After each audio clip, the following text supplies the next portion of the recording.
ప్రయోజనాల కోసము బయటకు వస్తూ ఉన్నారు. ఇది నిజంగా చాలా దురదృష్టకరమైన విషయము.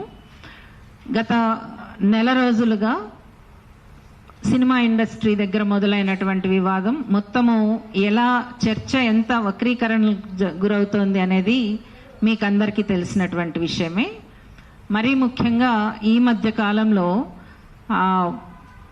సంధ్యారెడ్డి అనేటటువంటి ఒక పొలిటీషియన్, ఆవిడ ఎంత అసభ్యకరమైనటువంటి రీతిలో ఒక యాక్టర్ మీద దాడి చేయటము, దాన్ని మీడియా కూడా చిలవల పలవలుగా దాన్ని వికృతంగా మార్చటము, ఒక వ్యక్తి అంగీకారం లేకుండా ఆమె ఫోటోలని ఆమె పర్సనల్ వాల్ మీద ఉన్నటువంటి వాటిని తీసుకొచ్చి వాటి మీద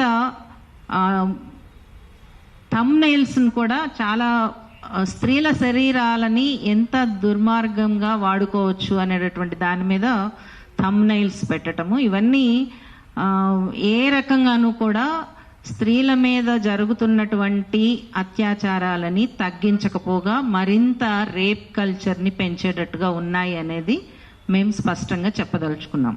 ఒకటి, మనము డేటాని కనుక తీసుకుంటే ఎన్సీఆర్బి నేషనల్ క్రైమ్స్ రికార్డ్ బ్యూరోలో 2022 మన చేతికి వచ్చిన దాంట్లో 2022-23లో దేశం మొత్తం మీద స్త్రీల మీద, ముఖ్యంగా చిన్నపిల్లల మీద జరిగినటువంటి దాడులు 9% పైన పెరిగాయి.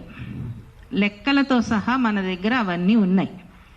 ఇది ఒక వ్యక్తి ఇస్తున్నది కాదు, మొత్తం వ్యవస్థ ఇస్తున్నటువంటిది. అంటే సమాజంలో ఒక రేప్ కల్చర్ మాటల ద్వారా కావచ్చు, లేకపోతే చేతల ద్వారా కావచ్చు, అంటే చాలా దుర్మార్గమైనటువంటి ఇన్సిడెంట్ జరిగితే తప్పించి అదొక ఇది సహజమే అన్నంత స్థాయిలోకి వెళ్ళిపోవటం దుర్మార్గం. అంటే దీన్ని ఎట్లా అడ్డుకట్ట వేయటం అనేటటువంటిది సీరియస్గా ఆలోచించాల్సినటువంటి విషయము.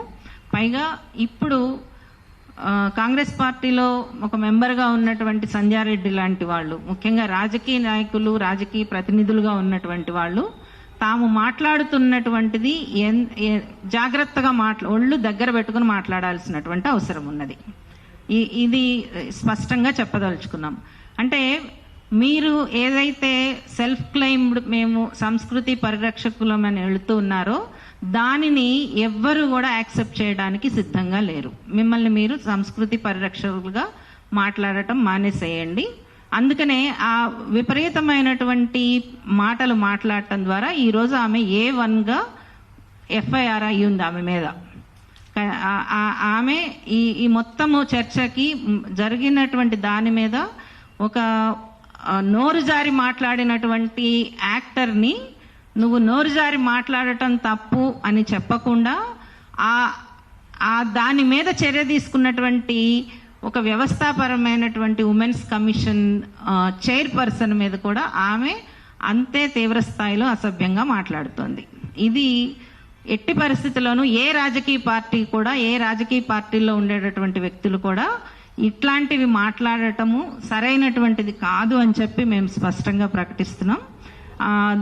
స్త్రీల మీద జరుగుతున్నటువంటి కుటుంబ పరంగా, సమాజ పరంగా, వృత్తిపరంగా జరుగుతున్నటువంటి అత్యాచారాలు కావచ్చు, హింస కావచ్చు, వర్క్ ప్లేస్ హింస కావచ్చు, వీటన్నిటి మీద కూడా తీసుకోవాల్సినటువంటి చర్యలు ప్రభుత్వ పరంగా కానీ, సామాజిక పరంగా కానీ, వ్యవస్థల పరంగా కానీ ఇది చాలా పెద్ద పని. దానిని చెయ్యటానికి రాజకీయ పార్టీలకి ముఖ్యంగా చిత్తశుద్ధి ఉండాలి. ఈ విషయం మీద గత 3 ఎలక్షన్స్లో మేము ఉమెన్ అండ్ ట్రాన్స్జెండర్ సంఘాల తరపు నుంచి మేనిఫెస్టోని తయారు చేసి ప్రతి రాజకీయ పార్టీకి ఇచ్చాము. అప్పుడు అధికారంలోకి వచ్చిన BRSకి ఇచ్చాము, ఇప్పుడు అధికారంలో ఉన్నటువంటి కాంగ్రెస్కి ఇచ్చాము, ప్రతి ఒక్క రాజకీయ పార్టీకి కూడా ఇచ్చాము, ఇంక్లూడింగ్ BJP అందరికీ కూడా ఇచ్చాము.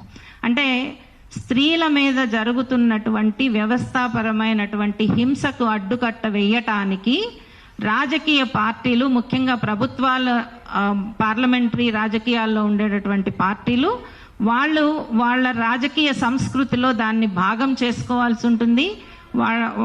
వాళ్ళ ఆచరణలో దాన్ని చూపించాల్సి ఉంటుంది అనేటటువంటిది మేము స్పష్టంగా మా మేనిఫెస్టోలో ప్రకటించాము, ప్రత్యక్షంగా వాళ్ళని వెళ్ళి కలిసాము. అయినప్పటికీ కూడా ఈ రకమైనటువంటి